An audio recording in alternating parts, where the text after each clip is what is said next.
नमस्कार, स्वागत है आपका संसद टीवी पर। मैं हूं मनोज वर्मा और आप देख रहे हैं हमारा खास कार्यक्रम मुद्दा आपका। मुद्दा आपका में आज हम बात करेंगे जम्मू कश्मीर बदलाव की ओर। जम्मू कश्मीर विकास की दृष्टि से कैसे बदल रहा है, कितना बदल रहा है, इस मुद्दे पर चर्चा करेंगे क्योंकि देश के गृह मंत्री अमित शाह जम्मू कश्मीर के दौरे पर हैं और उन्होंने एक रैली में कई महत्वपूर्ण घोषणाएं जम्मू कश्मीर के लोगों के लिए की हैं। उसके कई राजनीतिक और सामाजिक मायने हैं, संदेश हैं। इसी पे आज चर्चा करेंगे मुद्दा आपका में। तीन खास मेहमान मेरे साथ इस समय मौजूद हैं जिनसे मैं इसको समझने की कोशिश करूंगा कि आखिर जो जम्मू कश्मीर की सियासत है उसके क्या मायने हैं, गृह मंत्री अमित शाह ने जो कुछ कहा उसका क्या संदेश है। ये वो पहलू हैं जिन पर हम आज इस कार्यक्रम में चर्चा करेंगे और उन मुद्दों को समझने की कोशिश करेंगे जो बार बार उठते हैं जम्मू कश्मीर को लेकर। पर्यटन की दृष्टि से कितना महत्वपूर्ण पहलू है। वरिष्ठ पत्रकार आरती टिक्कू सिंह जी हमारे साथ इस समय स्टूडियो में मौजूद हैं। आरती जी, आपका बहुत बहुत स्वागत है संसद टीवी पर। साथ ही हम बात करेंगे जम्मू कश्मीर नाउ के संपादक हरदीप लश्करी जी से। हरदीप जी, आपका भी बहुत बहुत स्वागत है। और हम बात करेंगे वरिष्ठ पत्रकार निशिकांत खजूरिया जी से। निशिकांत जी, आपका भी स्वागत है। और शुरुआत मैं आप ही से करूंगा। निशिकांत जी, आज जो रैली में अमित शाह जी ने कहा है उसके क्या मायने हैं, कौन सी महत्वपूर्ण बातें अमित शाह जी ने अपनी रैली में कही हैं? जी मनोज जी, आज जो रैली हुई, जो एक ऐतिहासिक रैली से हम कह सकते हैं कि जम्मू कश्मीर के इतिहास में, और खासकर 370 की एब्रोगेशन के बाद जो आज जो एक ऐतिहासिक मोमेंट इसे हम कह सकते हैं कि, और अमित शाह जी की जो रैली जो और जो 3 दिन का विजिट जो है जी, जो कि कल से स्टार्ट हुआ था, ये इसकी सिग्निफिकेंस जो है वो आप इसको पॉलिटिकल नहीं मान सकते। इसे हम कह सकते हैं कि दिल्ली, न्यू दिल्ली और जम्मू कश्मीर के बीच में एक जो था वो एक गैप जो था, जो कि पिछले कई सालों से चला आ रहा था, उससे फिल करने की कोशिश की है उन्होंने। और सीधा सीधा एक मैसेज जो है लोगों से कनेक्ट करने की कोशिश की है जी। और जिस तरीके का आज इंथुसियाज्म देखा गया आज की रैली में, जो रजौरी में रैली हुई, तो वो दैट वाज अनप्रेसिडेंटेड। ऐसा पहली बार हुआ कि रैली में, वो रैली बीजेपी की तरफ से ऑर्गेनाइज नहीं की गई थी, जहां ना कि किसी की तरफ से, लोग वॉलंटरली उसमें हम कह सकते हैं कि आए थे। और सबसे बड़ी बात कि उस रैली में मोर देन 80% पॉपुलेशन जो थी वो छिरजौरी जो वहां के इलाके की थी, वो देवर मुस्लिम्स।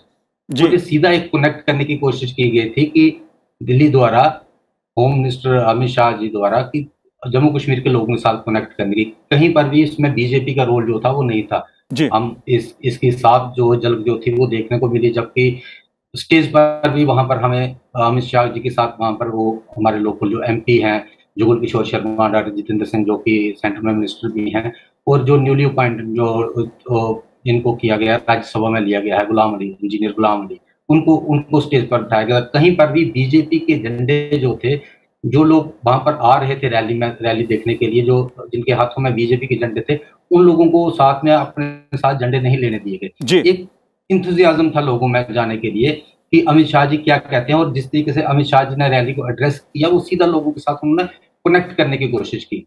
उन्होंने कहीं पर भी जो था वो किसी, जब भी उन्होंने बात की, हालांकि आज से अगर 10 दिन पहले की बात करें, 15 दिन पहले की बात करें, तो एक कंफ्यूजन था लोगों के बीच में कि शायद बीजेपी जो है, अमित शाह जी जब आएंगे तो पहाड़ियों को जो है वो एसटी स्टेटस देंगे। तो इसका एक बहुत बड़ा एक जो थी जी, रिजर्वेशन थी, जो कि गुज्जर बकरवाल कम्युनिटी, जो कि ऑलरेडी जिनको ये रिजर्वेशन मिल रही थी, उनकी एक रिजर्वेशन, तो वो उनको एक एप्रीहेंशन थी कि हमारा कोटा जो है वो खत्म होगा, हमारा कोटा हमसे छीन कर उनको दिया जाएगा।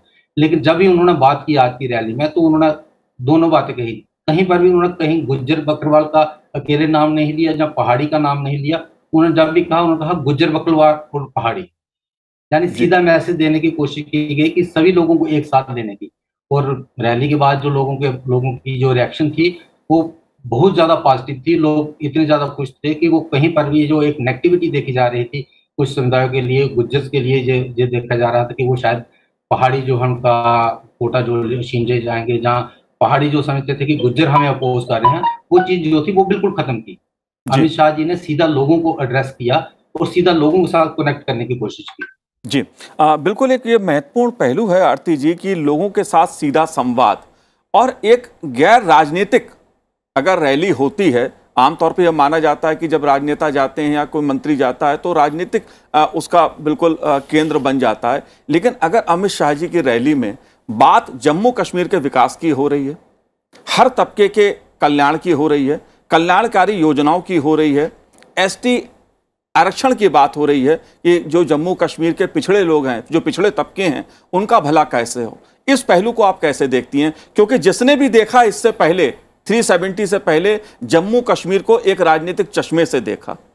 बिल्कुल, 370 के हटने से पहले जम्मू कश्मीर की जो राजनीति थी वो मुस्लिम सेंट्रिक राजनीति थी। इनफैक्ट आप ये मान के चलिए कि कम्युनल पॉलिटिक्स का अगर एक कोई उदाहरण था इस देश में तो वो जम्मू कश्मीर था, क्योंकि मुस्लिम मेजॉरिटी स्टेट थी। तो दिल्ली सरकार के मैं माइंडसेट कहूँगी, उनका भी माइंडसेट जो है कहीं ना कहीं कम्युनलाइज हो गया था। लेकिन 2019 में जो ऐतिहासिक कदम प्राइम मिनिस्टर मोदी ने और अमित शाह जी ने उठाया कि 370 हटाया, तो वो जो कम्युनल बैरियर एक क्रिएट हुआ था इंडिया और इंडिया के ही एक नॉर्दर्न स्टेट में, वो टूट गया।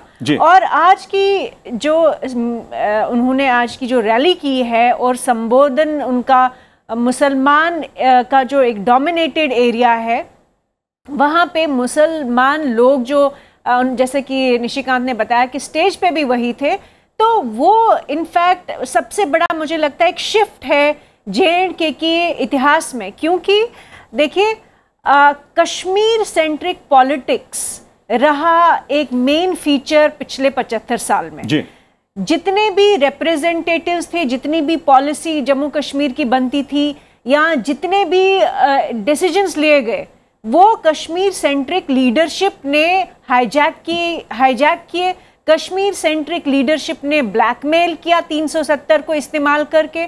और ये पहली बार हो रहा है कि कश्मीरी स्पीकिंग कम्युनिटी जो है, जिसको ज़रूरत से ज़्यादा इम्पोर्टेंस मिलती थी, वो अब हमको लग रहा है कि वो टूट रही है। और इक्वालिटी जिसको कहते हैं एक यूनिफॉर्मिटी की, जो पिछड़े हुए इलाके थे जैसे राजौरी, पुंछ और डोडा, जम्मू के कई सारे जो पिछड़े हुए इलाके थे, पहाड़ी लोग जिनकी पिछले 75 साल से ये मांग थी कि उनको ST स्टेटस दिया जाए। बाकी देश में जहाँ पे शेड्यूल्ड ट्राइब्स है उनको ट्राइबल स्टेटस दिया गया है, लेकिन संविधान में ये प्रोविजन होने के बाद भी ये प्रोविजन का इस्तेमाल जम्मू कश्मीर के जो पहाड़ी लोग थे, गुज्जर लोग थे, उनको नहीं दिया गया था।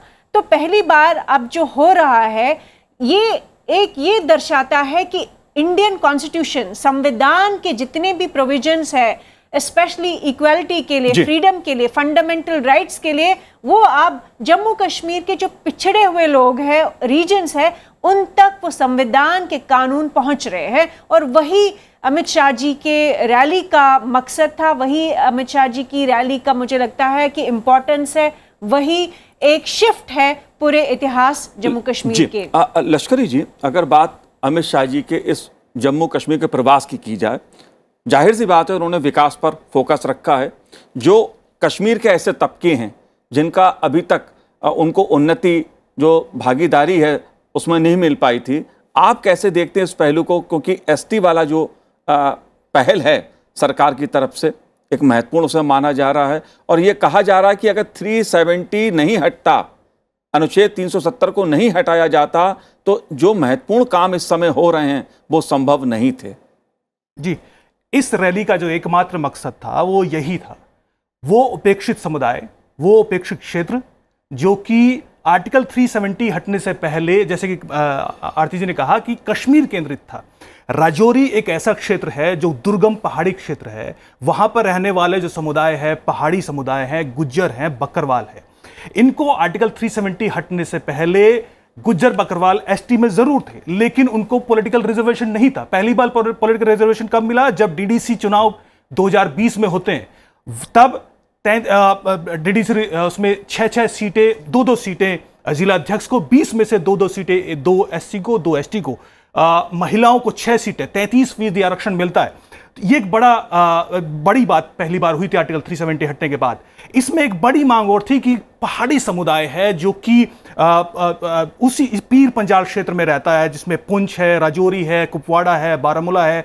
इस पहाड़ी क्षेत्रों में पहाड़ी समुदाय है जिसमें हिंदू भी हैं, जिसमें मुस्लिम भी हैं, लेकिन उन दोनों की जो इन पहाड़ी समुदाय की जो सांस्कृतिक जो पहचान है वो बेहद जिसको कहें कि जो उनकी एक अलग पहचान है, जो आम जम्मू कश्मीर है उससे अलग है, अलग ट्रेडिशन है शादी के, विवाह के, हर तरीके से। तो उस समुदाय को आगे लाने के लिए पहाड़ी क्षेत्र के लोगों को आरक्षण दिया जाना था। 4% आरक्षण मिला था, लेकिन 4% से पहाड़ी क्षेत्र को आरक्षण दिया था आर्टिकल 370 हटने के बाद। लेकिन उनका कहना था कि उन्हें एसटी का दर्जा दिया जाए। एसटी में ऑलरेडी गुज्जर बकरवाल थे। गुज्जर बकरवाल के बीच में थोड़ा सा डिसकंटेंट ये था कि कहीं हमारा आरक्षण तो में वो उसमें घुसा नहीं दिया जाएगा। इस बीच में जस्टिस जीडी शर्मा आयोग, जिसका जिक्र अमित शाह ने किया था, उस आयोग का गठन हुआ था। उसी आयोग की रिपोर्ट गृह मंत्रालय पहुंची है। उसी में अब रीस्ट्रक्चर किया जाएगा। एसटी को जो अब तक 10% आरक्षण मिलता था उसको क्या बढ़ाकर 20% किया जाए, 15 किया जाए, जनसंख्या के आधार पर वो तय किया जाएगा। और एक बड़ा, मैं कहूंगा आर्टिकल 370 में आपको थोड़ा सा ध्यान देना चाहूंगा, आरक्षण मिलता था वहां पर नौकरियों में, शैक्षणिक संस्थानों में, लेकिन एक ऐसा घोटाला था आरक्षण का, आरबीए का आरक्षण, जो आपने पहले कहीं और नहीं सुना होगा, रेजिडेंट ऑफ बैकवर्ड एरियाज। वो रेजिडेंट ऑफ बैकवर्ड एरियाज क्यों थे? अब्दुल्ला के किसी पसंदीदा नेता के कोई खास कॉन्स्टिट्यूएंसी है, उसको उन्होंने रेजिडेंट ऑफ बैकवर्ड एरियाज घोषित कर दिया। चाहे वहां वो शहरी एरिया हो या ग्रामीण एरिया, कोई फर्क नहीं पड़ता, लेकिन उस एरिया के लोगों को आरक्षण दिया गया कितना? 20%। आप सोच सकते हैं, एसटीज को आरक्षण मिला 8%, आरबीए को आरक्षण मिला 20%। उसको कम करके आर्टिकल 370 हटने के बाद 10% किया गया था। अब मुझे लगता है कि उस आरबीए को हटाया जाएगा। इसी तरह बहुत सारी गड़बड़ियां थी, उन्हीं गड़बड़ियों को सुधारने के लिए जस्टिस जीडी शर्मा आयोग बनाया गया था। और मुझे लगता है कि अब पहाड़ियों को, गुज्जर बकरवाल को, इन तमाम लोगों को जो वंचित थे, उनको सही तरीके से उनकी जनसंख्या के आधार पर, उनके प्रतिनिधित्व के आधार पर उनको आरक्षण दिया जाएगा। ये एक बड़ा कदम है जो पहले बिल्कुल संभव नहीं था। जी बिल्कुल। लश्करी जी, निशिकांत जी, एक बात मैं आपसे और समझना चाहता हूं कि परसीमन का मुद्दा, जो परसीमन आयोग की रिपोर्ट आई उसके बाद जिस तरह का एक संतुलन बनाया गया कि जो राज्य में, जिसको लेकर पहले सवाल उठा करते थे कि कश्मीर में सीटें कितनी हैं, जम्मू में सीटें कम क्यों हैं, इस तरह के सवाल पहले उठा करते थे, लेकिन परसीमन आयोग की रिपोर्ट आने के बाद एक संतुलन, एक सही तस्वीर उभर के सामने आ रही है। क्या इसका भी कोई जिक्र सामने आया? अगर जिक्र हुआ इसका तो उसके क्या मायने हैं, क्या संदेश है उसका? जी, इसका सीधा सीधा संदेश जो था वो अमित शाह जी ने भी दिया, और आम लोगों के बीच में इसका संदेश पहले ही जा चुका है कि जम्मू के साथ जो कि आज तक डिस्क्रिमिनेशन होती है थी सिंस 47, जम्मू और कश्मीर के बीच में जो एक पावर बैलेंस जो था वो पूरी तरह से टिल्ट था वो कश्मीर की तरफ, उसे एक बैलेंस को मेंटेन करने की कोशिश की गई है। 7 सीट्स जो थी वो जम्मू कश्मीर की जो थी परिसीमन के बाद बढ़ी हैं, उनमें से 6 सीट्स जो थी वो जम्मू को मिली और 1 कश्मीर को मिली। हालांकि कुछ एक कश्मीर घाटी के लोगों द्वारा इसका विरोध किया गया, लेकिन उनके पास विरोध करने के लिए कोई सॉलिड जो था वो बेस नहीं था, तो इसलिए वो इतना ज्यादा विरोध नहीं कर पाए। हालांकि वो भी इस बात को मानते थे कि जम्मू के साथ अभी तक डिस्क्रिमिनेशन हुई थी, उस डिस्क्रिमिनेशन को गवर्नमेंट ने, जो करंट गवर्नमेंट है, उसने थ्रू परिसीमन उसको ठीक करने की कोशिश की है। यहाँ की परिसीमन जो कमीशन जो था, डिलिमिटेशन कमीशन, वो एक इंडिपेंडेंट बॉडी होती है, और उस इंडिपेंडेंट बॉडी ने पूरी तरीके से खुद जाकर सारी चीजों को एनालाइज किया, और उस कंसेंसस के हिसाब से उस पूरी एक बॉडी थी, उस कमीशन ने इस बात को सुनिश्चित किया कि जम्मू के साथ जो था, जो आज तक भेदभाव होता आया था, उसे खत्म करने की कोशिश की गई। और इसका एक बहुत पॉजिटिव मैसेज जो है वो जम्मू के लोगों के बीच में गया, और खासकर कश्मीर, इसमें अगर पुंछ सिक्योरिटी की बात करें, उन लोगों को भी एक बड़ा क्लियर मैसेज हो। और जैसा मैंने आपको बताया कि पहली बार ऐसा हुआ है कि किसी गुज्जर कम्युनिटी के व्यक्ति को राज्यसभा में नॉमिनेट किया गया जी। ये एक बहुत बड़ी एक पहल थी, और इसका एक पॉजिटिव मैसेज जो था वो गवर्नमेंट की तरफ से देने की कोशिश की गई कि पहली बार ऐसे लोगों को जो था उनको एक नुमाइंदगी प्रदान की गई, जिनको कि अभी तक, आज तक जो था वो एक सिर्फ वोट बैंक पॉलिटिक्स समझा जाता था उनको, लेकिन उनकी बात कहीं पर भी सुनी नहीं जाती थी। अब पहाड़ियों की बात उन्होंने की, अब गुज्जर्स को ऑलरेडी जो था, इससे पहले आज तक कभी भी उनको रिजर्वेशन नहीं मिला था। लेकिन गुज्जर जो है वो 10% से ज्यादा जो है वो यहाँ की पॉपुलेशन है, लेकिन उसके बावजूद भी उनको, हालांकि उनके एमएलए पहले भी जीत कर आते थे, लेकिन वो एक रिजर्वेशन जो कि उनको एक फिक्स कोटा मिलना चाहिए था वो नहीं मिल पाता था। तो एक बहुत बड़ा एक मैसेज देने की कोशिश की। और जो परिसीमन की जो आपने बात की, डिलिमिटेशन कमीशन की बात की, तो डिलिमिटेशन कमीशन जो है वो इस गवर्नमेंट ने, जो सेंट्रल गवर्नमेंट है, उसने एक बहुत बड़ा मैसेज दिया है कि आज तक जो कम्युनिटीज जो थी, जो इग्नोर्ड थी, उनको अब पहले की तरह नहीं रखा जाएगा। अब उनको बाकायदा रिप्रेजेंटेशन पूरी जो है उनको आबादी के हिसाब से, उनके अनुपात के हिसाब से वो पूरी की पूरी मिलेगी। और ये एक बहुत बड़ा मैसेज है, और खासकर गुज्जर कम्युनिटी को मिला है। और अगर पहाड़ी कम्युनिटी को अगर इसमें एसटी स्टेटस मिलता है तो उसके बाद अभी देखा जाएगा, क्योंकि पहाड़ी कम्युनिटी, क्योंकि ये वाला जो डिलिमिटेशन कमीशन है, जो रिकमेंडेशन थी उसकी, जो डिलिमिटेशन कमीशन ने जो सारी की सारी कार्रवाई की, ये सारा था 2011 के सेंसस के बेसिस पर। तो अब 2022 का जो सेंसस होगा उसके मुताबिक जो है शायद पहाड़ी जो है उनको भी रिप्रेजेंटेशन मिलने की संभावना जताई जा रही है, अगर उनको एसटी स्टेटस मिलता है जी। और सबसे बड़ा जो है मुद्दा, जो जम्मू को एक सीधा जो है एक मैसेज दिया गया कि जो लोग, जिन लोगों को पूरी तरह से रिप्रेजेंटेशन जो मैं इग्नोर किया गया था, अब उनको 370 खत्म होने के बाद पहली बार उन लोगों को लगा कि उनके साथ जो है वो जस्टिस हुआ है। जी बिल्कुल।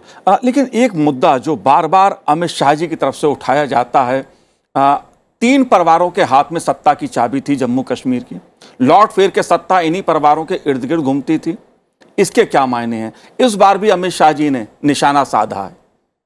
बिल्कुल, देखिए पिछले 75 साल का जो इतिहास रहा जम्मू कश्मीर का, उसमें ये हुआ कि 370 के नाम पे जम्मू और कश्मीर को अलग रखा गया, और उसमें 3 फैमिलीज जो थी वो सबसे आगे थी, उन्होंने सत्ता संभाली। और सत्ता संभालने का मतलब था कि 370 को ब्लैकमेलिंग टूल की तरह इस्तेमाल किया, और जितने भी कम्युनिटीज़ थी कश्मीरी मुसलमानों के अलावा, वो सब वंचित रही अपने राइट से। जो अमित शाह जी बार बार अटैक कर रहे हैं इन फैमिलीज़ को, वो इसलिए भी कर रहे हैं क्योंकि इन लोगों ने 1990 में जब पूरा ये जो आतंकवाद का एक सिलसिला शुरू हुआ, उसका भरपूर उन्होंने फ़ायदा उठाया। इन लोगों ने पिछले 30 साल में जितने भी इलेक्शंस हुए 2%, 5% वोट पे इन्होंने सत्ता संभाली, और कॉन्फ्लिक्ट को, वायलेंस को, टेररिज्म को ख़त्म करने की कोई इन्होंने ना तो मंशा दिखाई, ना ही तो कोई इन्होंने एफर्ट्स लगाए, और ना ही इन्होंने देश और कश्मीर को जोड़ने के कोई प्रयास किए। तो ये जो अटैक है वो बिल्कुल मैं कहूँगी वैलिड है, क्योंकि ये फैमिलीज़ की वजह से कश्मीर में तबाही मची। देखिए 1990 में कश्मीर, जहाँ पे हिंदू मुसलमान रहते थे, इकट्ठे रहते थे, 1990 में जब ये आतंकवाद का सिलसिला हुआ तो सबसे पहले कश्मीरी हिंदुओं का सफाया हुआ वहाँ पे, जिसको हम जेनोसाइड कहते हैं, नरसंहार कहते हैं, और साथ ही साथ कश्मीरी मुसलमान भी मारे गए। तो ये किन की जिम्मेदारी थी कि इसको, ये जो सारा खेल था, तांडव था डेथ और डिस्ट्रक्शन का, टेररिज्म का, आतंकवाद का, इन लोगों ने उसको पनपाया। इन लोगों की वजह से आतंकवाद, जो अभी भी आप देखेंगे गृह मंत्री जी ने कहा है कि पहली बार ऑल टाइम लो जो है मिलिटेंसी का जो ग्राफ है वो एक ऑल टाइम लो पे आया है जी। वो इसलिए आया है क्योंकि फाइनली केंद्र ने ये डिसाइड किया कि ये जो जितनी भी फैमिलीज हैं जिन्होंने आतंकवाद का इस्तेमाल करके सत्ता संभाली और सत्ता पे कब्जा बनाए रखा, इसको ख़त्म करना है। तभी उन्होंने JKLF को बैन किया, जमात इस्लामी को बैन किया, टेरर फंडिंग पे जितना क्रैकडाउन हुआ है पिछले कई सालों में, उसकी वजह से जो आतंकवाद की जो कमर थी वो तोड़ी गई है। तो ये कारण है कि ये फैमिलीज जो है वो अब्दुल्लाज हो या मुफ्तीज हो, या हुर्रियत कॉन्फ्रेंस में लोन फैमिली थी, गिलानी फैमिली थी, इन सब की वजह से जो तबाही मची उसका अंत हमें दिखाई दे रहा है। बिल्कुल आरती टिक्कू जी, इसलिए अमित शाह जी जो हैं कि जम्मू कश्मीर की जो सियासत की 3 परिवार हैं उस पर निशाना साधते हैं। लेकिन लश्करी जी, बात आतंकवाद की आई, अगर बात मैं 370 से पहले की करूं कि 370 हटने से पहले आतंकवाद को लेकर स्थिति क्या थी और 370 के बाद क्या बदलाव आया है, उस बदलाव को आप कैसे देखते हैं? कितना बदलाव हुआ? क्या पत्थरबाजी बंद हुई? क्या आतंकवाद की घटनाओं में कमी आई? आप कैसे देख रहे हैं बदलाव?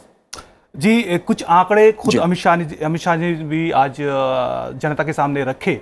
लगातार स्पष्ट हम देख रहे हैं कि 60 से 70% जो अगर हम तुलना करें इन 3 साल, अगस्त 2019 के बाद और उससे पहले, अमित शाह जी ने कांग्रेस के समय का जिक्र करते कहा कि उस समय 3 सालों में करीब 4.5 आतंकी हमले हुए थे। 4,500 जी। अभी वो आतंकी हमले करीब करीब 700 के आसपास 3 सालों में हुए हैं। एक बड़ा बदलाव है। आतंकी हमले कम होते हैं, पत्थरबाजी की आप घटनाएं, आपने आखिरी बार कब सुना होगा कि पत्थरबाजी हुई है? शायद 3 सालों में गिने चुने एक आध दिन, शायद आप कहीं अखबार के भीतर कोई छोटी मोटी रिपोर्ट आपको मिल जाए। इसके अलावा बंद की खबरें, इससे पहले आर्टिकल 370 से पहले कोई भी केंद्र से मंत्री अगर कश्मीर में जाता था तो बंद की कॉल होती थी और पत्थरबाजी होती थी। जब से अमित शाह कितनी बार वहां पर जा चुके हैं, कम से कम 4 बार जा चुके हैं और अब तक पत्थरबाजी, बंद की कॉल, कोई खबर की एक बयान तक नहीं आया। ये एक बड़ा बदलाव है। बदलाव, उसके बाद फर्क क्या पड़ा? फर्क आपने देखा इस 15 अगस्त में किस तरीके से कश्मीर घाटी में झंडे लहराए गए और उसका असर हम लगातार देख रहे हैं कि जो लोगों में विश्वास था कि अगर वो झंडा उठाते हैं तो क्या उनकी सुरक्षा की जाएगी, तो वो विश्वास धीरे धीरे बढ़ रहा है। एकदम से बदलाव नहीं होने वाला, लेकिन नई जनरेशन देखेगी कि ये भी संभव है जी। अब वो स्कूल जाकर अपने सपनों को पूरा कर सकते हैं, अब वो अपनी पढ़ाई में ध्यान दे सकते हैं। न बंद उनकी पढ़ाई को रोकने वाला है, न पत्थरबाजी उनकी पढ़ाई को रोकने वाली है। और अब जिस तरीके से आरक्षण व्यवस्था, बहुत सारा जिक्र किया है, ये समझिए कि 2 लाख घरों में 2 लाख नए घर बनाए गए हैं। वो करीब 5 लाख घरों में, जम्मू की बात है, सिर्फ जम्मू में 2 लाख नए घर बनाए गए हैं। करीब 5 लाख घरों में पानी दिया गया है। कुल 10 लाख घरों में नल की व्यवस्था की गई है। ये इस तरह के बदलाव हैं, निश्चित तौर पर एक बड़ा बदलाव लेके आने वाले हैं। वहां पर जो डेवलपमेंट के प्रोजेक्ट्स की बात आज अमित शाह ने की, और 3 परिवारों की जब बात आपने की, आर्टिकल 370 हटने के बाद 280 नए जिला पंचायत सदस्य चुने गए थे, जिसमें गुज्जर बकरवाल की बात हो रही है। 38 गुज्जर बकरवाल नए चुने गए थे। पहली बार वो लड़े, पहली बार चुने, जिसमें 15 महिलाएं थी। तो ये बदलाव है। 280 नए प्रतिनिधि, वो कल एमएलए बनेंगे, वही सांसद बनेंगे। तो इन परिवारों के सामने तो बड़ी चुनौती होने वाली है। जी बिल्कुल बिल्कुल। लेकिन निशिकांत जी, मैं एक मुद्दे पे आपसे और जानकारी चाहूंगा, क्योंकि एक बड़ा बदलाव, और जम्मू कश्मीर की जो अर्थव्यवस्था है वो पर्यटन पे टिकी हुई है। पर्यटन की दृष्टि से कितना बदलाव आप देख रहे हैं? विकास की दृष्टि से कितना बदलाव आप देख रहे हैं? जी जी, आपने बिल्कुल ठीक कहा कि इसमें एक बहुत बड़ा बदलाव जो है वो देखने को मिला है, खासकर 370 हटने के बाद जी। क्योंकि 370 हटने के बाद सीधी सी बात थी कि हालांकि कुछ एक पीरियड जो था वो उसमें टर्माइल में गया, लेकिन उसके बाद जैसे जैसे पीस जो थी एस्टैब्लिश होती गई, तो पीस का सीधा सीधा लिंक जो था वो टूरिज्म से था। जम्मू कश्मीर में टूरिज्म एक बहुत बड़ी इंडस्ट्री है। मेन जो है जम्मू कश्मीर का एवन्यू जो है वो टूरिज्म के ऊपर टिका है। लेकिन जब से 1990 के बाद जब मिलिटेंसी स्टार्ट हुई, तो उसके बाद से टूरिज्म में बहुत ज्यादा जो था वो लोगों का रुझान नहीं देखा गया। लोग जो थे जम्मू कश्मीर में आना अवॉइड करते थे बिकॉज ऑफ टर्माइल मिलिटेंसी। लेकिन 370 हटने के बाद एकदम से जो है वो बदलाव जो है वो देखा गया। और आपको बता दें कि सिर्फ इस साल में 1.60 करोड़ जो है वो टूरिस्ट जो है वो जम्मू कश्मीर को विजिट कर चुके हैं। इतना ज्यादा जो था टूरिस्ट जो था वो आज तक कभी भी जम्मू कश्मीर में विजिट नहीं किया 1 साल के अंदर। और अभी भी हमारे पास टाइम पड़ा है इस साल को खत्म होने में। तो ये सीधा सीधा बदलाव जो है हमें दिखाता है कि किस तरीके से टूरिज्म को एक बहुत बड़ा जो है वो बूस्ट मिला है। लोग जो है वो जम्मू कश्मीर में आना चाहते हैं, क्योंकि जहां पर आज की डेट में शांति एस्टैब्लिश हो चुकी है ऑलमोस्ट, हम कह सकते हैं। हालांकि हम ये नहीं कह सकते कि पूरी तरह से, जहां पर अब 370 खत्म होने के बाद पीस जो है वो आ चुकी है, वापस आ चुकी है, कोई मिलिटेंसी इंसिडेंट नहीं हो रहे, जहाँ कहीं पर भी मिलिटेंसी जो है वो खत्म हो चुकी है। लेकिन ऑलमोस्ट जो है वो 0 लेवल पर पहुंचने के मुकाबले में है। और एक अपर हैंड जो है गवर्नमेंट ने उसके ऊपर बनाया हो, कहीं इक्का दुक्का वारदात जो है वो मिलिटेंसी की हो सकती है। तो इसका सीधा सीधा जो है एक मैसेज जो है वो ऑल ओवर इंडिया, क्या मैं कहता हूँ कि अब्रॉड भी एक मैसेज गया है। और जो टूरिस्ट जो है वो जम्मू कश्मीर में आना जो है शुरू हुए हैं। और इसके साथ ही गवर्नमेंट द्वारा भी एक बहुत बड़ा जो है वो प्रमोशन दिया जा रहा है टूरिस्ट को बढ़ावा देने के लिए। जगह जगह नए नए जो है वो चीजें जो है फैसिलिटीज के लिए की जा रही हैं, एस्टैब्लिश की जा रही हैं।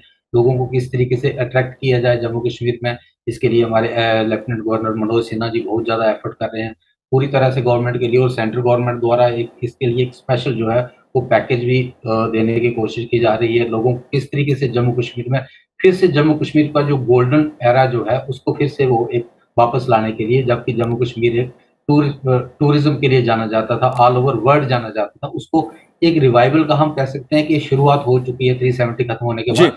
और आने वाले निशिकांत दिनों में मुझे लगता है निशिकांत जी, कि मेरे पास जम्मू समय का कश्मीर में अभाव है, कोई मेरे पास समय की कमी है, लेकिन एक सवाल मैं आपसे पूछना चाहता हूं, क्या चुनाव की आहट सुनाई दे रही है, दिखाई दे रहा है? क्योंकि जम्मू कश्मीर में चुनाव को लेकर भी चर्चा सुनने को मिलती है।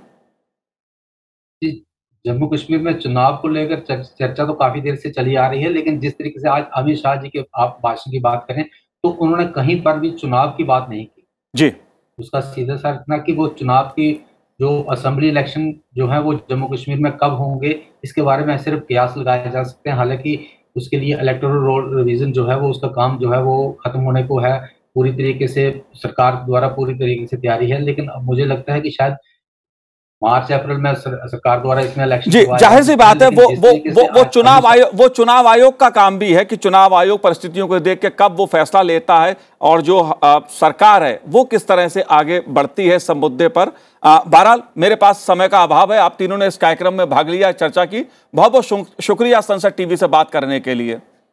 तो आज हमारे इस कार्यक्रम में इतना ही, मुझे दीजिए आज्ञा, नमस्कार।